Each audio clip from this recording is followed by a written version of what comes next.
Selamat malam, Namo Sang Hyang Budaya, Namo Buddhaya, Namo Amitabha.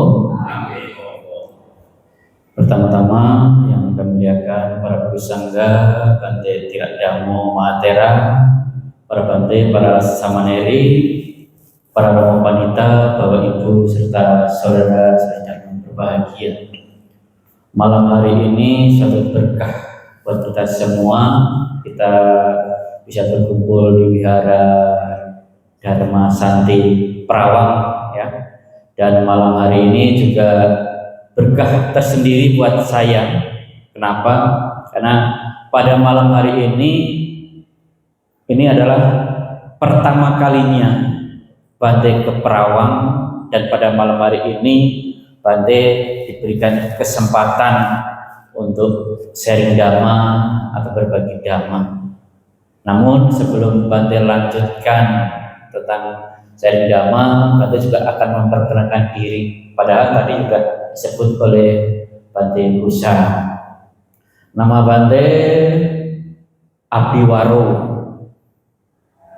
Aslinya dari Jawa Tengah, dari Boyolali, tetapi domisili atau tugasnya itu di Sumatera Utara. Dan pada kesempatan tahun ini Bante berpuasa di Riau, tepatnya di Belilas. Setelah sekian lama itu hanya di Sumatera Utara, tahun ini mendapat kesempatan puasa di Riau. Tentunya puasa di Riau dan Sumatera Utara itu berbeda. Di sini Bante banyak pengalaman yang Bante rasakan. Mungkin selama Bante 13 tahun, ya selama puasa di sini baru belajar tentang liangwen, belajar pegang musik itu ya kemarin waktu mau Ulambana ke Inhil.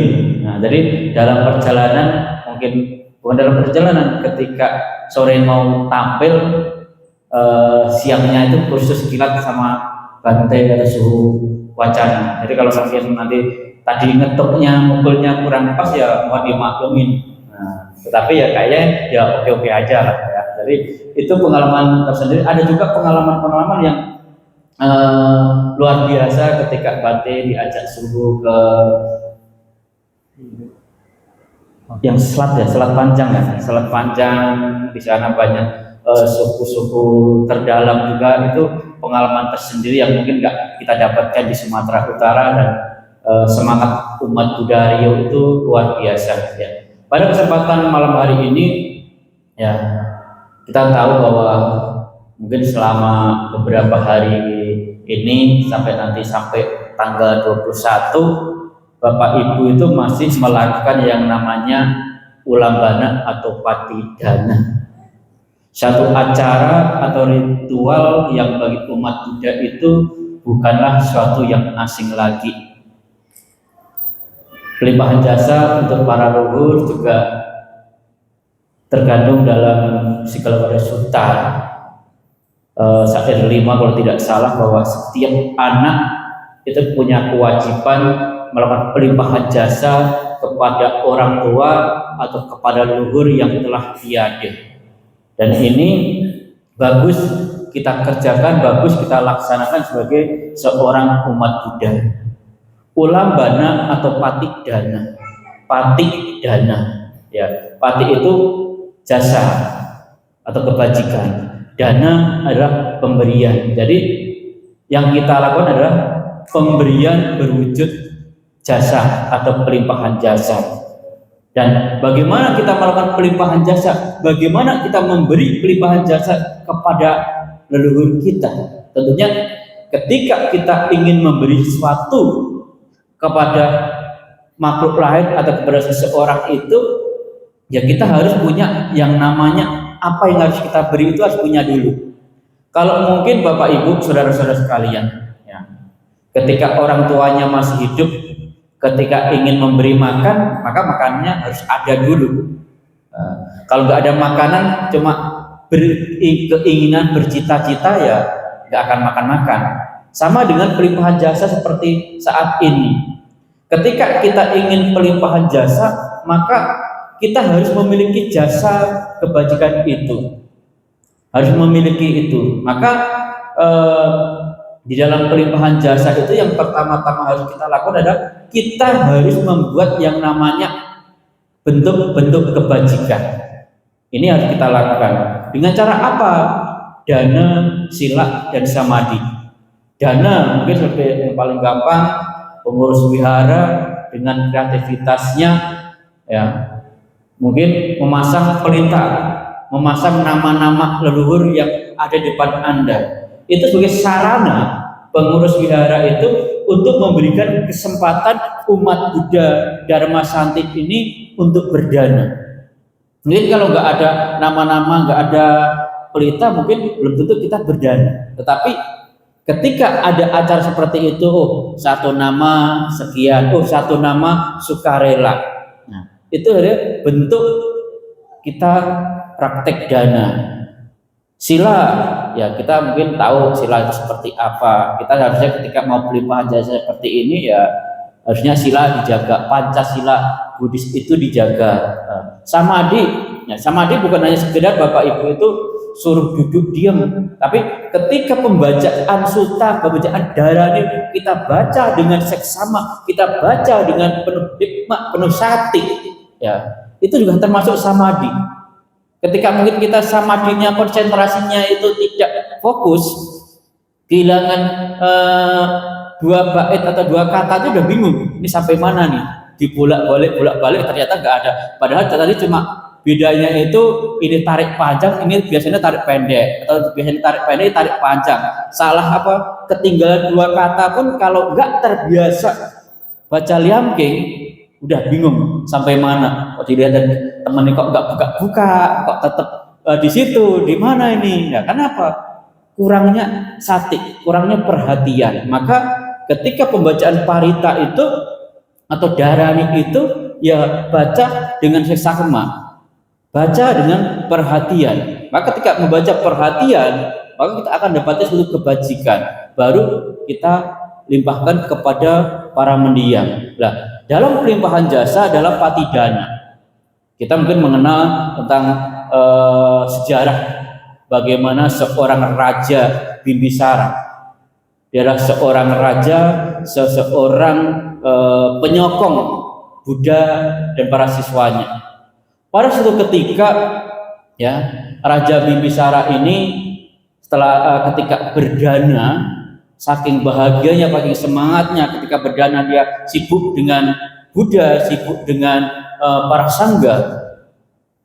Raja Bimbisara ini lupa untuk melakukan pelimpahan jasa, hingga akhirnya malam harinya kerabatnya atau leluhurnya di masa lampau yang menderita di alam peta selama 91 kalpa ini mendatangi beliau dengan cara beliau, mungkin dengan suara-suara yang aneh-aneh, bentuk-bentuk yang aneh-aneh. Nah, mungkin ketika seseorang itu ketika di suatu malam, wah, itu ada makhluk-makhluk suara-suara itu, kadang kita takut menganggap bahwa makhluk itu datang mengganggu. Kadang orang beranggapan seperti itu. Padahal para leluhurnya Bimbisara itu ketika dia menampakkan perwujudan dengan suara-suara yang aneh, dengan bentuk-bentuk yang aneh, itu sebenarnya bukan untuk menakutin Raja Bimbisara, tetapi memberikan simbol, memberikan tanda supaya Bimbisara itu melakukan pelimpahan jasa. Jadi contoh ketika Bapak Ibu, saudara-saudara sekalian sedharma, ketika mungkin pulang ke rumah tiba-tiba ada suara di kamar mandi, lampunya gelap, terus ada suara kok aneh kali.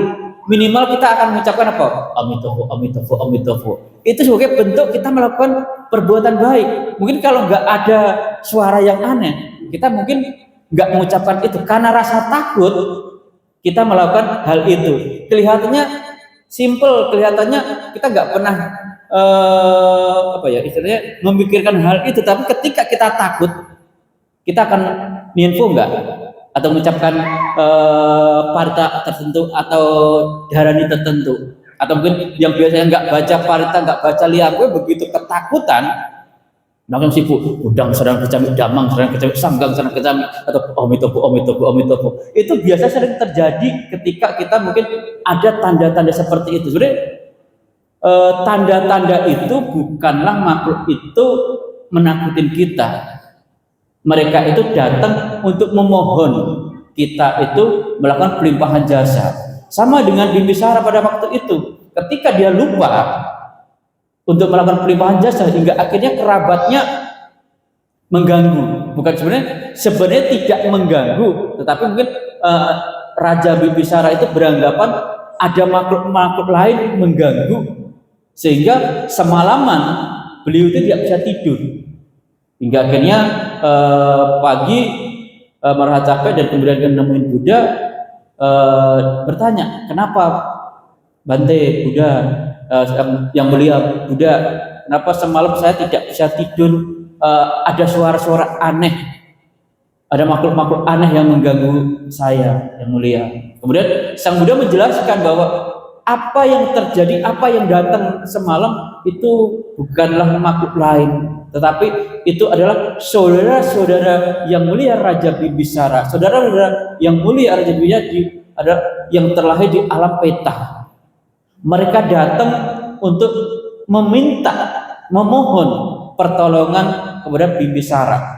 Hingga akhirnya mendengar penjelasan Sang Buddha, Raja Bimbisara ini bertekad untuk melakukan pelimpahan jasa. Hingga akhirnya Raja Bimbisara mempersiapkan segala macam persediaan atau persiapan untuk melakukan pelimpahan jasa. Dan ketika Raja Bimbisara ingin melakukan pelimpahan jasa, Sang Buddha ini membuka mata batin Raja Bimbisara dan keluarganya. Di situ dia bisa melihat penampakan leluhurnya yang terlahir di alam peta yang begitu mengerikan, yang begitu membuat orang melihat kasihan. Mungkin matanya merah, rambutnya kucel, kurus kering, sampai kulit menyatu dengan tulang, karena mungkin sekian lama tidak menerima pelimpahan jasa, tidak pernah makan. Sehingga ketika melihat hal tersebut, melihat bahwa kok keluarga saya terlahir seperti itu, matanya merah, kotor, rambutnya kotor, badannya kotor, hingga akhirnya Raja Bimbisara mempersembahkan air atau minuman kepada Sang Buddha dan para sangga. Ketika Sang Buddha menerimanya, air dari persembahan dari yang mulia Raja Bimbisara dengan berdoa, atau bahasa gampangnya berdoa atau bertekad, semoga dengan persembahan air ini, persembahannya turut serta dirasakan oleh para mendiang atau leluhur saya. Begitu air ini diterima, Raja Bimbisara itu bisa melihat bahwa di depan, di tengah-tengah leluhurnya yang segitu banyak yang terlahir di alam peta, kemudian muncullah sebuah telaga atau danau. Hingga akhirnya kerabat Bimbisara ini bisa mandi sepuasnya, bisa minum sepuasnya. Ketika Raja Bimbisara melihat keluarganya minum dengan penuh kebahagiaan, seperti kita bayangkan ketika mungkin kita seharian tidak minum, kehausan, kepanasan, tiba-tiba dikasih air. Begitu luar biasanya bahagianya. Melihat keluarganya, melihat kerabatnya bahagia, Bimbisara kembali bersemangat, tambah semangat lagi. Tadi mempersembahkan air, kemudian Bimbisara mempersembahkan makanan, bubur dan makanan kepada Buddha. Ketika beliau mempersembahkan makanan kepada Buddha, dia bertekad lagi atau berdoa, semoga dengan persembahan makan ini kebahagiaan, kebajikan turut serta dirasakan oleh kerabat atau leluhur saya. Begitu makanan diterima oleh Buddha, di tengah-tengah makhluk-makhluk peta tersebut muncullah makanan yang berharga, ragam, banyak, sehingga leluhur-leluhur Bimbisara itu bisa makan sepuasnya, makan dengan penuh kebahagiaan. Begitu Bimbisara melihat kerabatnya makan dengan penuh lahapnya, penuh kebahagiaan, merasa bahagia dan bersemangat, tambah semangat lagi. Hingga akhirnya Dia mempersembahkan jubah kepada Buddha. Begitu jubah diterima oleh sang Buddha, kerabatnya tadi secara otomatis memakai pakaian-pakaian surgawi dan terlahir di alam surga. Seorang biku yang waktu itu boleh dibilang paling sakti, melihat ibundanya terlahir di alam hantu kelaparan, yang mulia Moggallana ini ingin menolongnya dengan menciptakan makanan. Tetapi ketika makanan diberikan oleh ibundanya, makanan padat itu akan berubah menjadi bara api. Tapi ketika makanan itu cair, ketika dikasih ibunya yang terlahir di alam hantu kelaparan, cairan ini berubah menjadi cairan yang sangat panas, tidak bisa makan makanan fisik, hingga akhirnya yang Arya Moggallana menemui Buddha, dan dari Buddha menyarankan supaya buat itu kebajikan. Karena yang Arya Moggallana seorang biku, maka dia berpindah patah pagi-pagi harinya, mengumpulkan makanan, dan makanan kemudian dipersembahkan oleh kepada biku-biku yang lain dengan tekad semoga jasa kebajikan ini turut serta dirasakan oleh ibunda saya. Sehingga ketika makanan diterima oleh biku Sanggayang atau teman-temannya, makanan kebajikan ini bisa dirasakan oleh ibundanya, sehingga ibundanya terlahir di alam bahagia. Dari cerita tersebut kita tahu bahwa ketika ada simbol-simbol atau mungkin sesuatu yang mungkin ada gambaran-gambaran yang muncul lewat mimpi atau lewat apa, ketika kita ingin pelimpahan jasa itu, ketika contohnya paling gampang, ketika suatu saat bapak ibu ya bermimpi ada kerabatnya datang pegang perut contohnya, wah ini berarti lapar nih. Nah, nanti cari makan, beli makan, jangan dibakar, kasih orang yang membutuhkan atau danakan kepada Bante. Setelah itu baru bertekad semoga jasa kebajikan yang saya lakukan melimpah kepada mendiang. Jadi simbol-simbol yang muncul itu jadikan sarana untuk membuat satu kebajikan. Kalau nanti bermimpi, oh kerabatnya datang kehujanan, wah nggak punya rumah nih, wah cari rumah-rumahan ya, nah, jangan gitu kan, terus dibakar. Nah, bukan itu, tapi kita harus menggunakan cara bimbisara, bahwa apa yang terjadi simbol-simbol itu sebagai sarana. Oh mimpi nggak punya baju, ya bukan baju dibakar, tapi beli baju atau beli jubah danakan kepada Bante atau orang membutuhkan. Oh mimpi tidak punya rumah, ya datang ke wihara, ada dana masukkan kotak dana, atau kalau ada pembangunan wihara, bangun, bantu dana di situ. Yang harus kita lakukan, jangan sampai ketika mungkin kita pelimpahan jasa pati dana, ya biasanya kalau ulang tahun atau bukan ulang tahun, ketika peringatan orang tua yang telah tiada, akong amanya, nah, kita pasang meja leluhur, nah, kemudian pasang persembahan nasi-nasi seperti ini kan, ada nggak di rumah seperti itu? Nah, pasang nasi, makan semua ada komplit. Nah, kalau dalam tradisi kadangkala itu gini, begitu ada pasang persembahan, panggil akongnya, panggil amanya, akong ama datang ya, ini saya kasih persembahan makan, datang ya makan ya. Ada yang masih seperti itu enggak?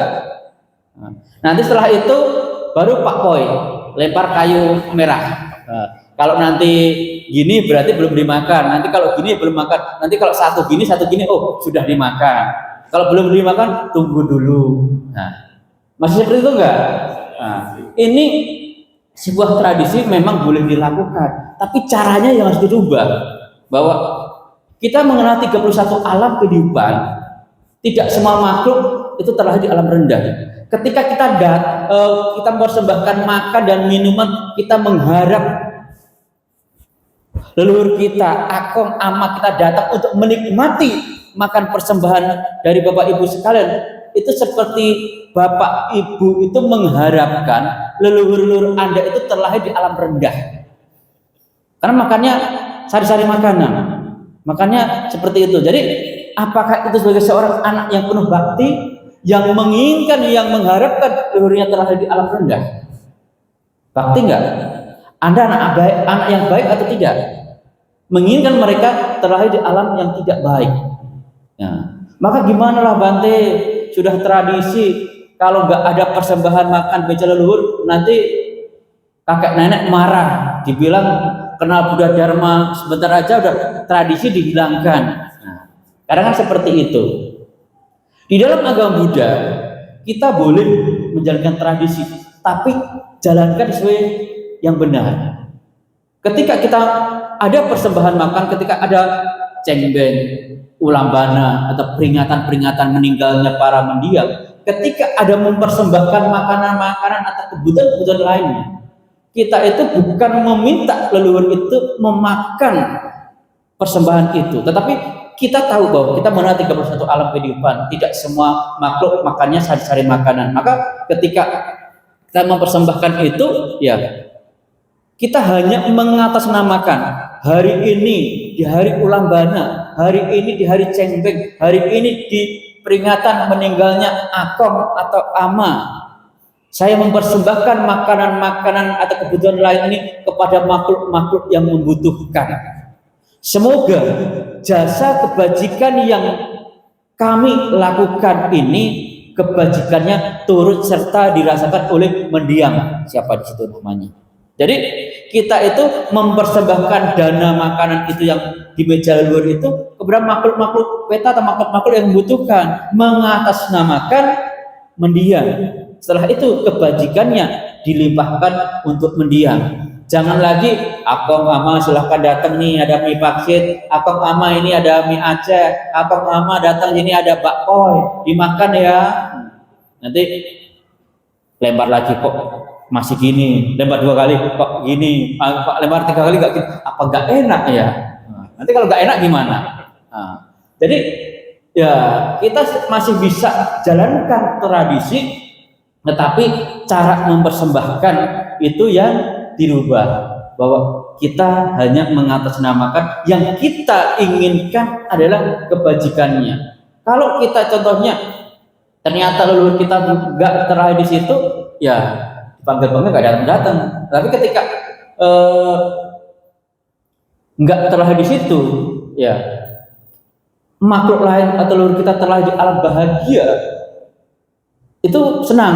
Nah, bahwa setiap pelimpahan jasa mengatakan bahwa tidak semua pelimpahan jasa bisa diterima, tetapi logikanya seperti ini Bapak Ibu. Ketika mungkin logikanya sih gampang, simple. Ketika Bapak Ibu ada di sini, punya anak di Medan, anak Medan, Bapak Ibu punya usaha di sini. Nah, pada suatu ketika anak ibu atau anak bapak ini ingat orang tuanya, terus kemudian kirim hadiah, kasihlah, terima orang, atau mungkin kasih kiriman lah, transfer uang ke bapak ibu sekalian. Padahal anak ibu itu di sana baru mungkin kerja sambil kuliah. Dari segi pendapatannya mungkin jauh lah dengan orang tuanya di sini. Orang tuanya bisa mendapatkan penghasilan mungkin lebih besar dari apa yang didapatkan si anak. Ketika anak memberi kepada orang tua, mungkin uang itu tidak dipakai, tidak digunakan, mungkin disimpan karena uangnya orang tua itu lebih banyak. Tetapi orang tua itu merasa bahagia melihat tahu anaknya itu tahu balas budi. Mungkin uangnya tidak digunakan, tapi melihat anaknya berbuat baik akan muncul kebahagiaan. Sama dengan pelimpahan jasa Bapak Ibu. Ketika pelimpahan jasa yang kita tujukan pada leluhur kita, ketika mungkin mereka tidak bisa atau menggunakan pelimpahan jasa yang Anda lakukan, mereka tetap akan merasa bahagia melihat anak-anak kita, cucu-cucu kita itu berbuat baik. Maka ada itu kebahagiaan, bahwa kebahagiaan itu bukan harus mungkin apa yang diberi dipakai, tetapi melihat keluarganya, melihat kerabatnya berbuat baik, muncul kebahagiaan. Maka ini yang paling penting. Yang kedua yang ingin Bante pesankan untuk Bapak Ibu sekalian yang punya anak, ya tolong dijaga, tolong dirawat.